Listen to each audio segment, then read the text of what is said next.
Good morning, honeybees. So we are on our last little video today, our last discussion today, and I was talking about coming to God with love, especially at the end of the last video. For some reason, it's showing up like just plain black screen for me all of a sudden. So if you watch the other video and it looks like that, I'm so sorry. I don't know why. Anyway, let's get into this though. I have my own book out here, Honey, Mini Guide to a Sweet Life. This is a beginner devotional. I love it so much. I am just already working on the next piece. I'm already working on something more in depth. But I want to read a piece, a little entry, not even the whole thing. But this is titled, God Is.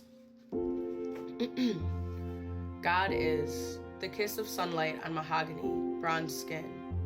Copper, gold, brass wings, shining eyes, the rays reaching every space, permeating pores with blessed grace. She is enthusiastic, so excited to be writhing and crying, birthing and sighing, blessing and keeping.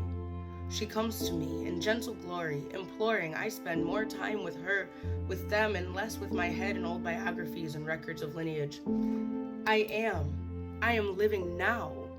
It is simultaneously a thunderous command to attention, a memory of the Old Testament, and yet also a whooshing breath. No, a breathless rush of words tumbling over themselves into the cool, misty mornings of January. She is if January happened all at once, forever.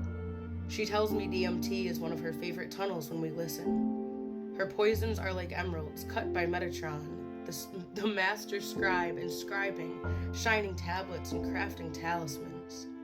Beauty is a protection, adornment, intended direction. What is beauty to you? That piece has a couple more, 1, 2, 3, 4, 5, 6, 7. There's actually 7 more pages to that. But that is part of the offering called God Is. That's one of the devotional writings in there. That came to me during a meditation, like sitting outside. I think I wrote it down in my phone really, really fast. But I wanted to offer that because there are so many ways that we could write about God. There are holy texts that we can write now. There are exclamations of praise that never have to be written down whatsoever. The whole point is that I want you to be equipped in your personal relationship with God. I want you to feel well and strengthened and assisted in your personal relationship with God, but not governed, not your will being given away. I want you to find your way with God. Now, that can be a daunting thing. That can be a little stressful in some spaces, but that's why A, I wrote this, and B, why I do the work I do, and why a lot of other people do the work that they do. So, the other thing that is in here, and we definitely talk about knowing yourself. There's literally sections about knowing yourself in here. But I also have some devotional suggestions and some recommended reading. So I'm really excited about that. And I cannot wait to show you guys the full, the hardcover because it's full color. I really cannot wait. Anyway, let me wrap this up. So in the recommended reading, there's actually a really good list of things here to me that can provide a nice little basic but varied, thing. So I have Asteroid Goddesses by Demetra George listed here, From Here to Eternity by Caitlin Dowdy, Looking for Mary, Theologizing Bigger, the Hoodoo Book of Flowers. I cannot recommend enough if you are Hoodoo eligible. Y'all know what that means. Don't play like you don't. I definitely do recommend my own Substack. I'm not gonna lie to you guys, my in-depth other devotional writings are there. But this is the part that I wanted to get to way more importantly here, and this is the devotional suggestions page. Where was I? Here we go. Build a habit of daily protection prayers and speaking blessing and success over yourself and your family. Be curious about God and get vulnerable with yourself. Seek to recognize daily miracles and works of divine beauty like sunrises, rainbows, laughter, orgasms, feelings with no words to match them.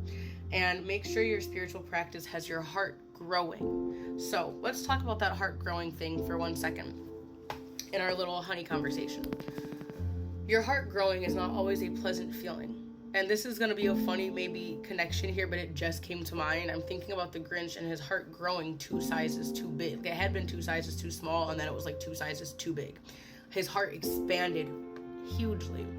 How did this happen? It happened through external offering of grace, personal internal transformation through the reception of that grace, the grace being compassion and forgiveness, And then finally, and I'm thinking of the original cartoon version, finally, his choice to act on that transformation, his choice to act on that reception of grace. Nobody had to baptize him. Nobody had, don't get me wrong, I love baptism as a ritual, but people use that as a mark of compliance and baptize children and babies and adults before they're ready or fully understanding what's going on. So nobody had to push him into that. Nobody had to make him be that. Nobody had to govern him for himself. His acceptance of grace through interaction with others, which is really why we're supposed to have community and fellowship, aside from the fact that we're humans, we're animals, we're social creatures. We're actually supposed to be like growing and learning from one another and sharing with one another, yada yada yada. But one of the important facets of community, or one of the blessings of community, if we steward it well and build it and feed it, one of those blessings is transformation grace that is offered from one person to another, and giving that person who's been offered the grace the opportunity to take it and turn it into their own transformation space and grow. Growing your heart is not always comfortable, because sometimes growing your heart is forcing you to look at yourself, your behaviors, where you're perpetuating wounds, where you're acting out of a space of anger, acting out of a space of survival mentality, acting out of a space of feeling in danger or harmed. When we have been through traumas or living in a state of survival for so long, you are not actually going to be reading the room and the events and the circumstances from an even place. And that is also not a judgment or a disrespect at all. What I mean is, your body and your mind, unless it's really been addressed and processed and worked through, and you're in that space of like response versus reaction, whatever, but unless you're in those spaces, then your body is probably still going to be responding as if it's in danger, right? So growing your heart also includes confronting, and I would say probably primarily, or at least first, includes confronting those spaces. You have to grow your heart enough to love yourself through these things. You have to grow your heart. So anyway, if your spirituality is helping you grow your heart, if it's helping you be more loving, more compassionate, more curious, if it helps you be slower to judge and quicker to offer compassion, again, do not put yourself in harm's way. Don't let people just hurt you. You know what I mean? Once you have boundaries up, maintain them. Do the things that are safe and healthy for you.